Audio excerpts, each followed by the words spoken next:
Hello friends, IAS PCS study के इस online platform पे आपका स्वागत है। जैसा कि आपको पता है कि हम लोग रोज़ डेली सुबह 9 बजे आधा घंटे या 20 मिनट की क्लासेस होती हैं विजन आईएएस की मैगज़ीन को, इसी में हम कंप्लीट करते हैं। तो भाई इसी क्रम में आपको इकोनॉमिक्स पढ़ा रहा हूँ जो अगस्त मंथ की मैगज़ीन है, और मैं आज आपको पढ़ा रहा हूँ डीबीटी, डायरेक्ट बेनिफिट ट्रांसफ़र। यहीं से हमको शुरू करना है। इसके पीछे वाला जो इतना सारा कुछ है हमने कंप्लीट करा दिया है, मतलब पीछे इन द सेंस कि नीचे से, जैसे हमने उल्टा पढ़ाना शुरू किया था आपको तो आर्टिकल 7 तक कंप्लीट करा दिया था। आज मैं आपको डीबीटी पढ़ा रहा हूँ, ठीक है। तो डीबीटी को शुरू करना बहुत इंपॉर्टेंट है इकोनॉमिक्स में, और यहाँ से सवाल बन सकते हैं प्री में भी और मेंस में भी। अब प्री में सवाल कहाँ से बनेंगे वहाँ मैं आपको स्पेसिफिक पॉइंट्स बताऊँगा। तो डायरेक्ट बेनिफिट ट्रांसफ़र को शुरू करते हैं। जैसे कि इसमें क्या है कि केंद्रीय वित्त मंत्रालय के अनुसार सरकार ने क्या प्रत्यक्ष लाभ अंतरण को अपना करके, ठीक, यानी डीबीटी को अपना करके 2014 से 2023 तक क्या किया है, जो करदाताओं के यानी जो जनता है जो कर को देती है, ठीक है, उनके करीब 2.73 लाख करोड़ रुपए 2.73 करोड़ लाख करोड़ रुपए जो है सरकार ने बचाए हैं। ठीक, ये किस प्रकार से बचाए हैं? भ्रष्टाचार से, रिश्वत से, रिसाव से, ठीक, अपात्र लाभार्थियों से, इन प्रकार की जो दिक्कतें थी उनसे ये डीबीटी के माध्यम से सरकार ने अपना करके बचाए हैं। डीबीटी के तहत क्या किया? लक्षित लाभार्थियों को सीधे बैंक खाते में धन भेजकर क्या किया जाता है? वित्तीय लाभ उसको प्रदान करते हैं, ठीक है। वित्तीय लाभ कैसे प्रदान करते हैं? सीधे जो बैंक खाता होगा उसको प्रत्येक लाभार्थियों के उसके खाते में सीधे पैसा जाएगा, ठीक है। तीसरा दूसरा व्यक्ति उसमें कोई इंटरफेयर नहीं कर सकता है, उसका कोई हस्तक्षेप नहीं होता है। अब यहाँ पे आपको ये पॉइंट कहाँ यूज कर सकते हैं? ये पॉइंट आप यूज कर सकते हैं अपने मेंस के आंसर राइटिंग में। सरकार ने जो केंद्रीय वित्त मंत्रालय के अनुसार, ठीक है, ये पॉइंट्स आप मेंस के आंसर राइटिंग में आप यूज कर सकते हैं, ठीक। जहाँ आपको आएगा ट्राई जैम की सुविधा, ठीक, डिजिटलीकरण के कारण जो लाभ हुआ है, डीबीटी के लाभ पे, ये सब चीज़ें यहाँ पॉइंट्स पे आप जो सीधे इसी से आप आंसर राइटिंग की शुरुआत भी कर सकते हैं। ये पॉइंट ऐसा है, ठीक। अब आते हैं इसके डीबीटी के बारे में। इसका उद्देश्य क्या था? केंद्र सरकार द्वारा लाभार्थियों को आवंटित धन के वितरण में क्या करना है? पारदर्शिता लाना है और हेर फेर की गुंजाइश को कम करना है। 2013 में से देश के कुछ चुनिंदा जिलों में शुरू किया गया, फिर 2014 में से पूरे देश में इसको लागू कर दिया गया। इसके बाद अब मेन चीज़ आता है यह कि इसके जो इसका नोडल एजेंसी कौन है? तो डीबीटी मिशन और उसके संबंधित मामलों का क्या है? मंत्रिमंडल सचिवालय में सचिव के अधीन रखा गया है। तो सचिव कौन के सचिव? समन्वय और लोक शिकायत सचिव के अधीन इसको नोडल एजेंसी बनाया गया है, ठीक। और जो इसका जो भुगतान होता है वो नेफ्ट आरटीजीएस के नहीं माध्यम से, बल्कि क्या है? पीएमएफएस के माध्यम से होता है, पब्लिक फाइनेंस मैनेजमेंट सिस्टम। ये क्या है? पेमेंट गेटवे है, ठीक है। इस प्रकार से ये यूज होते हैं। जैसे नेफ्ट आरटीजीएस हो गया, फिर पीएमएफएस हो गया, ठीक, यूपीआई हो गया। तो इस प्रकार से ये पब्लिक फाइनेंस मैनेजमेंट सिस्टम के अंतर्गत होता है। जो नेफ्ट आरटीजीएस हो गया, फिर आरटीजीएस हो गया, ठीक, रियल टाइम ग्रॉस सेटलमेंट होता है इसका मतलब, ठीक, पीएमएफएस हो गया, यूपीआई हो गया। इस सब के बारे में आपको जब इकोनॉमिक्स क्लासेस लूँगा तो मैं आपको डिटेल में बताऊंगा। अभी यहाँ आप इसको पढ़ते रहिए। मैं आपको इकोनॉमिक्स क्लासेस बहुत जल्दी शुरू करने वाला हूँ अगले मंथ में, तो फिर मैं वहाँ पे आपको खूब अच्छे तरीके से इसमें बताऊँगा। अच्छा, इसमें प्री में सवाल कहाँ बन सकता है? इसमें प्री में सवाल यहीं बनेगा, ये वाला पॉइंट, कि आधार की अनिवार्यता नहीं है। डीबीटी योजनाओं में आधार की अनिवार्यता नहीं है। यूपीएससी यहीं कंफ्यूज कर देगा आपको। सीधे स्टेटमेंट में दे देगा कि डीबीटी के बारे में तो कुछ दिया, दूसरा तीसरा स्टेटमेंट में ये दे देगा कि डीबीटी में आधार अनिवार्यता रखी गई है, आधार अनिवार्य है, आधार अनिवार्य है। पर ये देखा जाएगा आपको कि आधार अनिवार्य नहीं है। इसको आपको नोट कर लेना है, कहीं कॉपी में नोट कर लीजिए। ये वाली पॉइंट यूपीएससी प्री यहाँ से फंसा देगा, ठीक है। तो डीबीटी के तहत योजनाओं का जो दायरा है वो क्या है? जो कैश ट्रांसफ़र है उसके लिए क्या किया गया है? नगद पहल, फिर मनरेगा, एनएसएफ आदि के माध्यम से इसमें कैश ट्रांसफ़र किया गया। इन काइंड ट्रांसफ़र यानी वस्तुओं के रूप में किस प्रकार से सरकार ने ट्रांसफ़र किया है? तो पीडीएस प्रणाली के तरीके से। जैसे कि पीडीएस प्रणाली में तरीके में भी डीबीटी योजनाएं सरकार इस प्रकार से दी गई हैं। फिर अन्य जो ट्रांसफ़र किए गए उसके तहत क्या है कि गैर सरकारी कार्यकर्ताओं को क्या करना है? अंतरण में शामिल करना है। ये क्या करते हैं? अलग अलग सरकारी योजनाओं को क्या करते हैं? अलग अलग सरकारी योजनाओं को सबसे सीधे जो है वो अपने लक्षित जो लाभार्थी उनको पहुंचाने में मदद करते हैं। जैसे कि एनएचएम के तहत, नेशनल हेल्थ मिशन के तहत आशा कार्यकर्ता, इंटीग्रेटेड चाइल्ड डेवलपमेंट जो स्कीम थी इसके तहत क्या है? आंगनवाड़ी कार्यकर्ता। आपसे एक सवाल है, यूपी पीसीएस में हर साल ये सवाल बना है, लगभग इस साल भी बना था, इस साल भी ये सवाल बना था, पिछले साल भी बना था। आईसीडीएस कार्यक्रम जो है ये कब शुरू किया गया? इसको आप थोड़ा सा ज़रूर इसको उत्तर दीजिएगा, कमेंट करिए। ICDS कार्यक्रम, इंटीग्रेटेड चाइल्ड डेवलपमेंट स्कीम इसको बोलते हैं, इसको कब शुरू किया गया था और किस मंत्रालय के अंतर्गत ये आता है, ठीक है। तो अब क्या है, आधार मैंडेटरी नहीं है, मतलब अनिवार्य नहीं है। क्या करता है, ये विशिष्ट पहचान प्रदान करता है। तो इससे क्या होता है, लक्षित जो लाभार्थी होते हैं उसको लक्षित करने में क्या है उपयोगी, इसलिए प्राथमिकता दी जाती है, ठीक। अब आधार रखने के लिए प्रोत्साहित करते हैं, पर ये अनिवार्य नहीं है।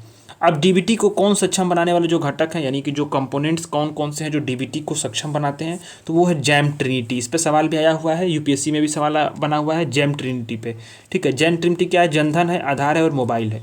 जनधन किस मोबाइल और आधार के साथ इसका होता है कि जो लाभ अंतरण होता है, ठीक है, उसके रिसाव जो होती है, लीकेज जहाँ होता है वहाँ पे समस्या खत्म हो गई है। सीधे सीधे लक्षित लोगों के पास क्या है, योजना का लाभ पहुँचने लगा है, ठीक। बिजनेस कॉरस्पॉन्डेंस इंफ्रास्ट्रक्चर, ये बहुत इंपॉर्टेंट निभाते हैं भूमिका।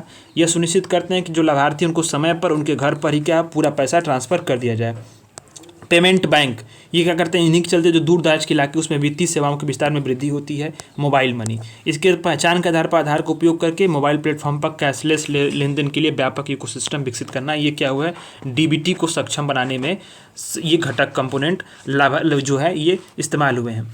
अब डीबीटी का प्रभाव सीधे क्या पड़ा है, डीबीटी का प्रभाव यह पड़ा है कि शीघ्र धन अंतरण में इससे जो है ये सुनिश्चित हुई है कि शीघ्र धन अंतरण हो, यानी कि डायरेक्ट कैश ट्रांसफ़र हो, जल्दी से एकदम इंस्टेंट कैश ट्रांसफ़र हो गया है। इससे धोखाधड़ी की संभावना कम हुई है, सुरक्षित रूप से धन और सूचना के प्रवाह को तेजी मिली है, और सरकार से लाभार्थी को धन स्थानांतरित करने की लागत भी क्या हो गई है, कम हो गई है, ठीक। जैसे PM आवास योजना, LP जो योजना के तहत क्या हुआ कि जो योजनाएं हैं डीबीटी के सहायता से ये पूरी सफलतापूर्वक लागू की गई हैं। भ्रष्टाचार में कमी से क्या हुआ, इससे पात्र लाभार्थियों को क्या हुआ है, पहचान करने में मदद मिली है। जो सरकारी अधिकारी से बिचौलिए थे ये खत्म हो गए हैं। फंड के लिए क्या करते हैं, सीधे सीधे आधार और बैंक खाते का लिंक करते, इससे सब्सिडी में दोहराव से भी बचत मिलने में बचत होती है, ठीक। फाइनेंशियल इंक्लूजन को भी बढ़ावा मिला है, वित्तीय समावेशन को लोगों को इसने क्या किया है, बैंक खाते खोलने के लिए प्रोत्साहित किया है, ठीक। तो सबके पास अपने बैंक खाते भी हो गए हैं। अब बेहतर निगरानी भी इससे हो गई है, जिससे क्या है कि जो इससे योजना सरकारी योजनाओं से जुड़े नागरिक हैं, लाभार्थी हैं, दोनों एक साथ निगरानी करने और उन तक पहुँच पाने में ये सक्षम बनी है। अब सशक्त नागरिक भी है, डीबीटी ने लोगों को क्या किया, सरकार के जो अन्य गवर्नेंस सेवाएं हैं उसका लाभ उठाने के लिए उसने प्रोत्साहित भी किया है।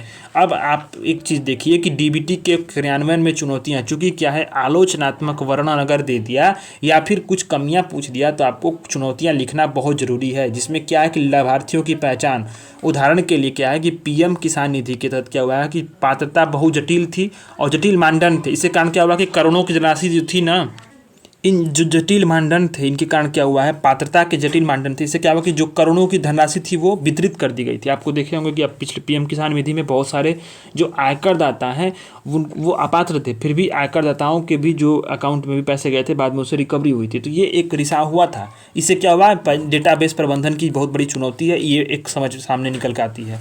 अनुपालन और परिचालन संबंधी मुद्दे आज भी बने हुए हैं। फिंगरप्रिंट मैच करना, फील्ड स्तर पर डेटा एंट्री ऑपरेटरों का अपराध प्रशिक्षण होना, क्या करते हैं कि लेन देन विफलता का कारण बन जाते हैं।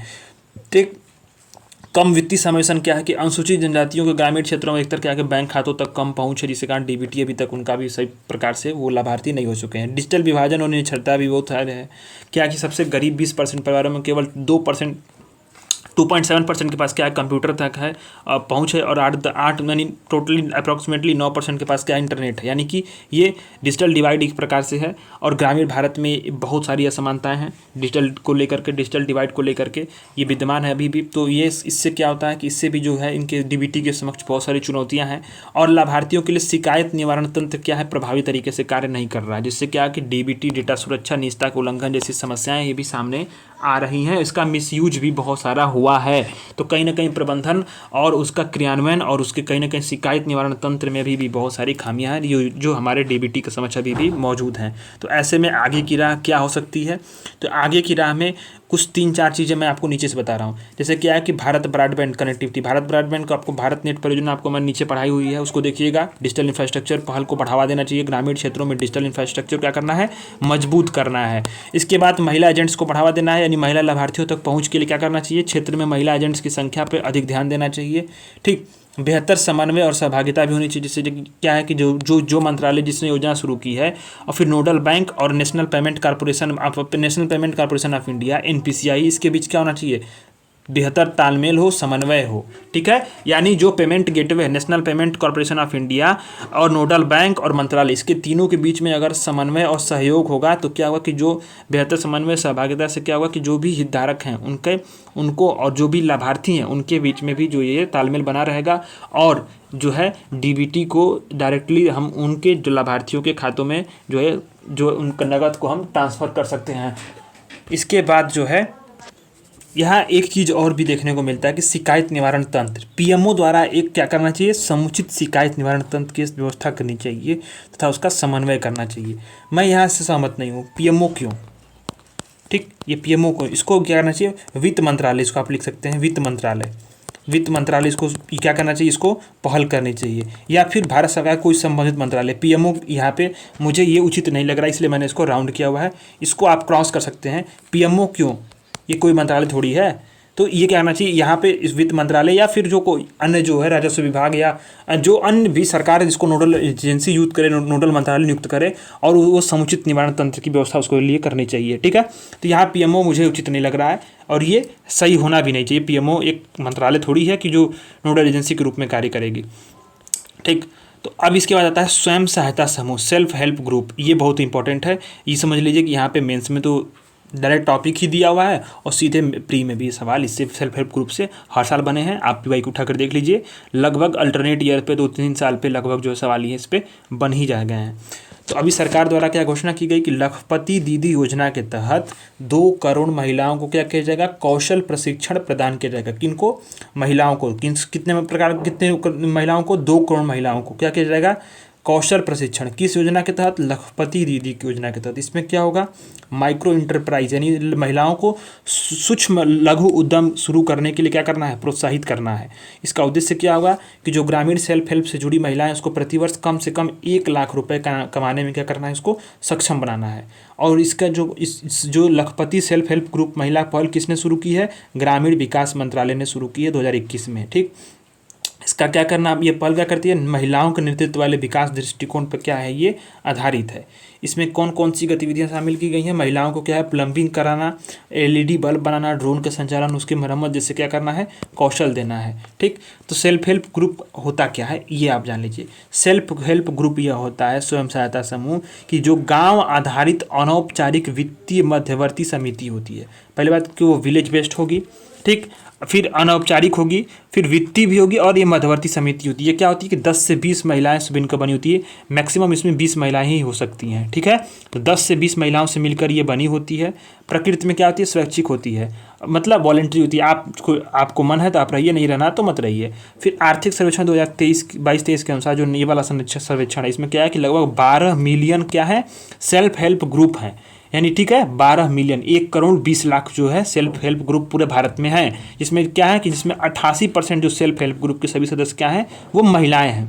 उदाहरण के लिए क्या है, जो सेल्फ हेल्प की सफलता ग्रुप में सफलता में जो क्या है, कुछ उदाहरण में देखिए, केरल में कुडुम्बश्री है, ठीक, बिहार में जीविका कार्यक्रम है, महाराष्ट्र में महिला आर्थिक विकास महामंडल है, और लद्दाख में जो है, लद्दाख में आप देखिए लुम्स है। ठीक, तो ये बहुत इंपॉर्टेंट है। अब महिलाओं को सशक्त बनाने में जो सेल्फ हेल्प ग्रुप की भूमिका है, उसको आप मेंस में सीधे ये सवाल बन सकता है कि महिलाओं को किस प्रकार से सेल्फ हेल्प ग्रुप ने भूमिका बनाई है। ठीक है, तो ये आप इसमें 3-4 पॉइंट लिखेंगे। पहले बात आर्थिक क्षेत्र, आर्थिक क्षेत्र में क्या लिखेंगे, उद्यमशीलता। ये आप कीवर्ड्स में लिख सकते हैं। उद्यमशीलता को, संस्कृति को बढ़ावा दिया है, महिलाओं के कौशल में सुधार किया, ग्रामीण क्षेत्र में रहने वाली, इससे विविध उद्यम संबंधी गतिविधियों में क्या हुआ, शामिल होने में सक्षम बनाया।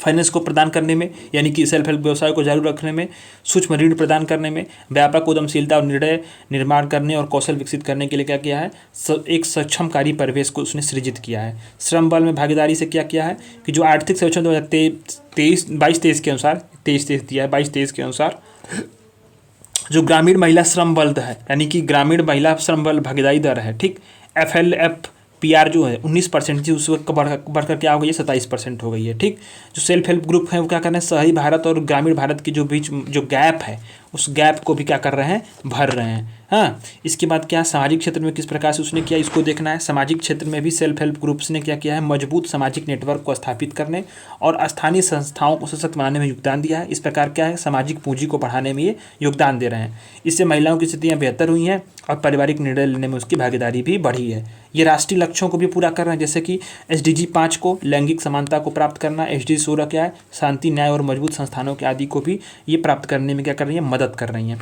आपदा और अन्य विपदापूर्ण परिस्थितियों के दौरान भी सेल्फ हेल्प ग्रुप्स ने क्या बनाया, मास्क, सैनिटाइजर, सुरक्षात्मक उपाय और इन सब चीज़ों का उत्पादन आगे बढ़ करके नेतृत्व किया है। ठीक है, अब आता है राजनीतिक क्षेत्र। राजनीतिक क्षेत्र में भी सेल्फ हेल्प ग्रुप्स ने बहुत इंपॉर्टेंट भूमिका निभाई है, जैसे क्या कई अपने अधिकारों की वकालत करना भी शुरू कर दिया है। ये प्रेशर ग्रुप्स के माध्यम से आजीविका को बनाए रखने के लिए राजनीतिक भागीदारी में भी क्या कर रही हैं, कदम रख रही हैं। तो इस प्रकार से इसने महिलाओं को लाभान्वित किया है। ये आप सवालों में आप अपने सीधे सीधे आंसर्स में लिख सकते हैं, नोट्स भी बना सकते हैं इससे, ये बहुत ज़रूरी है। अब क्या है कि सरकार ने सेल्फ हेल्प ग्रुप को बढ़ावा देने के लिए बहुत सारी पहलें की हैं। ये पहल बहुत इंपॉर्टेंट हो जाती है, चूँकि क्या है कि इससे सवाल और आपको जानना भी चाहिए, मेंस में भी लिखने को मिलेगा और प्री में भी यहाँ से सवाल बनने की भरपूर संभावनाएं होती हैं। ठीक, तो आप देखिए इसमें 4-5 जो योजनाएं हैं वो देखिए। इसमें क्या है कि स्वयं सहायता समूह बैंक लिंकेज कार्यक्रम, ये तो 1992 में शुरू किया गया था नाबार्ड द्वारा, जिसमें क्या किया गया, सेल्फ हेल्प ग्रुप को बैंकों से जोड़ा गया। फिर इसके बाद आया दीनदयाल अंत्योदय योजना, राष्ट्रीय ग्रामीण आजीविका मिशन, इसको 2011 में जो है 2011 में इसको शुरू किया गया ग्रामीण विकास मंत्रालय के द्वारा। इससे क्या हुआ, ग्रामीण महिलाओं को सेल्फ हेल्प ग्रुप से जोड़ा गया, लगातार बढ़ावा और सहायता दिया गया। ठीक, इसके साथ साथ जो है स्टार्टअप ग्राम उद्यमिता कार्यक्रम, यानी इसको शुरू किया गया 2016 में। ठीक, इसका उपयोजना है, ठीक है, इसकी उपयोजना है किसकी, दीनदयाल अंत्योदय योजना की। ठीक है, राष्ट्रीय ग्रामीण आजीविका मिशन की इससे क्या है, उपयोजना थी। इसमें क्या हुआ कि गैर कृषि क्षेत्रों में ग्रामीण स्तर पे जो है उद्यम स्थापित करके इनको सेल्फ हेल्प ग्रुप को सहायता दी गई। फिर महिला किसान सशक्तिकरण परियोजना, इसे क्या 2011 में शुरू किया गया। इसी के उपयोजना के तहत इसमें क्या किया गया कि महिलाओं की भागीदारी और उत्पादकता बढ़ाने के लिए निवेश करके मजबूत बनाया गया। ठीक, और फिर इसके बाद दीनदयाल उपाध्याय ग्रामीण कौशल्य योजना 2014 में इसको शुरू किया गया। इसी के उपयोजना के तहत, किसके उपयोजना के तहत, दीनदयाल अंत्योदय योजना के तहत। ठीक है, जो राष्ट्रीय ग्रामीण आजीविका मिशन था उसको दीनदयाल अंत्योदय योजना के तहत इसको क्या किया गया, इसका उपयोजना बनाया गया। इसमें क्या किया गया, सबसे कि जो 15 से 35 वर्ष की आयु के सबसे गरीब युवा हैं उनको क्या किया जाए, उनको कौशल प्रदान किया गया। तो ये बहुत सारी जो सेल्फ हेल्प ग्रुप्स हैं उसको बढ़ावा देने की प्रमुख पहले सरकार द्वारा की गई हैं। अब ये देखा जाता है कि सेल्फ हेल्प ग्रुप्स द्वारा सामना की गई बहुत सारी चुनौतियाँ और मुद्दे हैं, बहुत सारी चुनौतियाँ उनके सामने हैं और मुद्दे भी बहुत ढेर सारी हैं। तो अभी अगर देखा जाए तो वित्त की कम उपलब्धता क्या है, कि वो सबसे बड़ी चुनौती ये बनी है कि जो सेल्फ हेल्प ग्रुप्स हैं उनको धन उपलब्ध कराने में निजी बैंकों का क्या है योगदान, सार्वजनिक बैंकों और सरकारी वित्त पोषण तंत्र की तुलना में क्या है, बेहद कम है। यानी सरकारी बैंक, जो सार्वजनिक क्षेत्र के बैंक हैं, वो जिस प्रकार से फंडिंग कर रहे हैं उस प्रकार से निजी क्षेत्रकों में बिल्कुल भी, ये निजी क्षेत्र के जो बैंक हैं वो बिल्कुल भी रुचि नहीं दिखाते हैं और फंडिंग नहीं करते हैं। सहयोग का अभाव भी है सेल्फ हेल्प ग्रुप सदस्यों के लिए, क्या है कि अक्सर एकजुटता बनाए रखना मुश्किल है क्योंकि वे अलग अलग पृष्ठभूमि से आती हैं। तो ये क्या होता है कि जो उसमें सहयोग की जो समस्या होती है वो सबसे बड़ी समस्या है, समन्वय की समस्या है। यहाँ भी सत्ता का प्रचलन है, क्या कि कई सारे महिलाओं को व्यवसाय के लिए केवल एक प्रतिनिधि के रूप में शामिल करते हैं, जबकि वास्तविक कार्य कौन करते हैं, पुरुष करते हैं। ठीक, अब सेल्फ हेल्प ग्रुप की सीमित परिभाषा भी है, इसका भविष्य में विस्तार करना क्या करना एक बहुत बड़ी चुनौती बन सकता है, क्योंकि क्या है कि एक सेल्फ हेल्प ग्रुप में 20 से अधिक सदस्य नहीं हो सकते हैं। तो 20 से अधिक सदस्य नहीं होने पर क्या कि अब इनका जो विस्तार है वो भी एक बड़ी चुनौती बनी हुई है और ये सीमित परिभाषा तो इनके लिए है ही। अब खराब मार्केटिंग भी है, बहुत अच्छे उत्पाद हैं, टीम भी अच्छी है, पर उसका बाजार में बेहतर संपर्क नहीं है, जिससे क्या है कि उत्पाद जो है बाजार में अच्छी मात्रा अच्छी कीमतों में बेच नहीं पा रहे हैं। ठीक, और जो व्यवसाय के कोर मूल्य हैं उनके बारे में समझ का उनको अभाव होता है, अल्पकालीन लाभ पर ज़्यादा फोकस करते हैं, प्रबंधन कमजोर प्रबंधन ढांचा है। ठीक, उनके बीच में समन्वय तंत्र की कमी है और जो आधुनिक व्यापार की जो समझ है उसको ये नहीं समझते हैं। तो ऐसे में आगे की राह क्या करनी चाहिए, नीति निर्माण बहुत जरूरी है। सेल्फ हेल्प ग्रुप की गतिविधियों का समर्थन के लिए बेहतर नीति तैयार करनी चाहिए, उसका उचित क्रियान्वयन सुनिश्चित करना चाहिए, इससे अपनी आजीविका को बनाए रख सकेंगे। लैंगिक रूप से समावेशी के लिए क्या करना है कि महिला उद्यमियों को पर्याप्त बुनियादी ढांचे का विस्तार करना सुनिश्चित करना है, उन्हें प्रशिक्षण देना है, दलाल फीताशाही को दूर करना है। ठीक, इसको आप देख लीजिए। क्षमता विकास के लिए क्या करनी है कि जो कृत्रिम बुद्धिमत्ता है उसके जैसे उभरती अन्य व्यवसायिक गतिविधियों पर बेहतर प्रशिक्षण देना चाहिए। वित्त पोषण तंत्र में सुधार से क्या करना चाहिए, सेल्फ हेल्प ग्रुप को CSR समर्थन, अंतर्राष्ट्रीय फंडिंग और जो मल्टीलेटरल बैंक्स हैं उसको समर्थन से क्या करना चाहिए, उनको ऋण की सुविधा देनी चाहिए, क्रेडिट की सुविधा देनी चाहिए। इस प्रकार से उन्हें वित्तीय सहायता का लाभ मिल सकता है। अब हम आते हैं अपने तीसरे सबसे इंपॉर्टेंट आर्टिकल की तरफ। ये बहुत इंपॉर्टेंट है, CSR। इसको आपको GS4 में भी पढ़ना है, जहाँ मैं आपको 12 बजे की डेली क्लासेस लेता हूँ GS4 की, जिसमें मैं आपको एक यूनिट आज कंप्लीट कराने वाला हूँ। जरूर क्लासेस को देखें। पूरा एक यूनिट का सिलेबस मैंने एकदम एक्सप्लेन करके अच्छे तरीके से हैंड रिटन नोट्स के साथ सारा चीज़ कंप्लीट कर दिया है आज। अब वो उसकी अंतिम क्लास होगी, तो इसके बाद हम लोग दूसरे यूनिट को GS4 में पढ़ेंगे। उसी में आपको CSR भी पढ़ना है और CSR GS3 में भी पढ़ना है। ठीक है, तो कारपोरेट कार्य मंत्रालय ने CSR व्यय पर क्या की है, आंकड़े जारी किए हैं। कॉर्पोरेट सोशल रिस्पॉन्सिबिलिटी, CSR को बोलते हैं कॉर्पोरेट सोशल रिस्पॉन्सिबिलिटी। ठीक है, तो ये कॉर्पोरेट सोशल रिस्पॉन्सिबिलिटी है क्या, वो जानते हैं। ठीक, तो इसमें आप देखिए कि यह क्या है, एक व्यवसाय मॉडल है जो क्या करती है, कंपनियों को अपने हितधारकों और जनता के प्रति जवाबदेह होने में मदद करती है। ठीक, इसका उद्देश्य क्या होता है, परोपकारी या धर्मार्थ प्रकृति के सामाजिक लक्ष्यों में क्या करना है, योगदान देना है। क्या करती है, मतलब सरल शब्दों में कहें तो कॉर्पोरेट जो संस्थाएं होती हैं सामाजिक भलाई में अपना योगदान देती हैं, उसे CSR बोलते हैं। ठीक, जो भी कॉर्पोरेट कंपनी होगी वो अपने सामाजिक भलाई के लिए कुछ पैसे को रखेगी, उसी को CSR बोलते हैं। इसका गतिविधियों का क्या करती हैं, जो कंपनियां CSR संबंधित जो भी गतिविधियां उसका स्व विनियमन करती हैं, खुद से उसका विनियमन करती हैं। यह समुदाय और समाज के कल्याणों में योगदान देने के लिए उसकी कंपनियों की जवाबदेही और प्रतिबद्धता को व्यक्त करती हैं। ठीक, तो अब ये देखिए कि जो CSR का जो मानक होता है कौन कौन सी कंपनियों पर लागू होता है, तो 5 करोड़ या उससे अधिक का जो नेट प्रॉफिट कमाती हैं कंपनियां उस पर लागू होता है। फिर या 500 करोड़ या उससे अधिक की जो नेटवर्थ वाली कंपनी है उस पर लागू होता है, या 1000 करोड़ रुपए या उससे अधिक का जो टर्नओवर करती हैं कंपनी उसका भी लागू होता है। तो भारत के जो CSR का फ्रेमवर्क है वो कंपनी अधिनियम 2013 की धारा 135 और कंपनी CSR नीति नियमावली 2014 की दिशा में से लिया गया है। ठीक, कंपनी अधिनियम की जो अनुसूची 6-7 है उसमें उन कार्यों और गतिविधियों की सूची दी गई है जिससे क्या करते हैं कंपनियां अपनी CSR नीतियों में शामिल कर सकती हैं। ठीक है, तो भारत ने अभी ये स्टार मार्क कर लीजिए, ये बहुत इंपॉर्टेंट है। ठीक, प्री के लिए भी भारत एक पहला देश है जिसने क्या किया है कि जो भी निर्दिष्ट कंपनियां उसके लिए क्या किया, CSR को कानूनी रूप से अनिवार्य बनाया है। ठीक, अब ये क्या हो कि कुछ शर्तों को पूरा करने वाली कंपनियों को लगातार पिछले 3 वर्षों में अर्जित अपने नेट प्रॉफिट का 2% क्या करना पड़ता है, CSR गतिविधियों पे क्या करना पड़ता है, व्यय करना पड़ता है। इसका काम क्या है, इसका महत्व क्या होगा, इसका महत्व ये है कि इससे क्या होगा कि सामाजिक योगदान में कंपनियों को बढ़ावा मिलता है, सकारात्मक ब्रांड छवि को भी बढ़ावा मिलता है और न्याय के धन के न्यायसंगत वितरण का सिद्धांत भी यहाँ पे कायम होते हैं। ठीक है, CSR खर्च के रुझान क्या हुए हैं अभी इसको देखना है, फिर इसके समझ क्या समस्याएं हैं और इसके लिए क्या किया जा सकता है, इसको देखेंगे तो हमारा ये कंटेंट कंप्लीट हो जाएगा। ठीक, तो रुझान अगर देखा जाए तो वर्तमान में ये देखा जाए तो इसमें क्या क्या चीज़ें सामने निकल कर सामने आई हैं। इसमें यह निकल कर सामने आया है कि CSR खर्च में 150% की वृद्धि हुई है 2014 की तुलना में। ठीक, अब CSR के तहत क्या कि 18,000 से ज़्यादा जो कंपनियां हैं वो 26,000 करोड़ रुपए का उन्होंने निवेश किया है। कुल खर्च में से 29.5% और 24.5% खर्च क्या किया गया है स्वास्थ्य और शिक्षा क्षेत्र पर किया गया है। ठीक, भारत की जो वैश्विक जलवायु प्रतिबद्धता है उसके कारण क्या है कि पर्यावरण क्षेत्र में खर्च क्या हुआ है, दोगुना हो गया है। ठीक, स्वच्छ गंगा निधि, पेयजल और स्लम क्षेत्र में विकास के कारण क्या हुआ, स्वच्छता पे खर्च बढ़ा है। CSR की शुरुआत के बाद से क्या हुआ, टेक्नोलॉजी इंक्यूबेटर्स पर 0.1% से खर्च क्या हुआ है, बिल्कुल कम हुआ है। अब भारत में जो CSR की जो व्यय संबंधी समस्याएं हैं उसका ध्यान देना बहुत ज़रूरी है कि बहुत सारी समस्याएं हैं।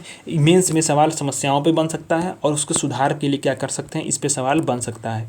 ठीक है, तो आपको इस पर ध्यान देना है आलोचनात्मक विवरण पे। तो उचित क्रियान्वयन का अभाव है, अभी भी क्या है, उचित क्रियान्वयन का अभाव है। CSR फंड से होने वाली व्यय की क्या है, प्रभावी तरीके से निगरानी नहीं होती है। ठीक, विनियामक दायित्व से बचने पर ध्यान दिया जाता है, जिससे CSR के प्रति दृष्टिकोण से समित क्या है, नियमों के पालन तक ही सीमित है। इसके दीर्घकालीन योजना के विकास से क्या करता है, ये कंपनियों के लिए ये विकास में बाधा के तौर पे ये कार्य करता है। ठीक है, भौगोलिक पूर्वाग्रह है, यानी कि KPMG की जो रिपोर्ट के अनुसार क्या है कि कंपनियां क्या करती हैं कि CSR फंड का अधिकांश हिस्सा क्या करती हैं, आर्थिक रूप से जो विकसित राज्य हैं महाराष्ट्र और कर्नाटक, वहीं पे क्या करती हैं, ये व्यय करती हैं। ठीक, ये भी एक बड़ी चिंता की बात है। कम खर्च क्या होता है कि जो KPMG के अनुसार क्या है कि देश की जो 100 बड़ी कंपनियों में से सिर्फ 52 कंपनियां क्या हैं CSIR पर अनिवार्य 2% खर्च करने में क्या है, विफल विफल रही हैं। ये बहुत इंपॉर्टेंट डाटा है।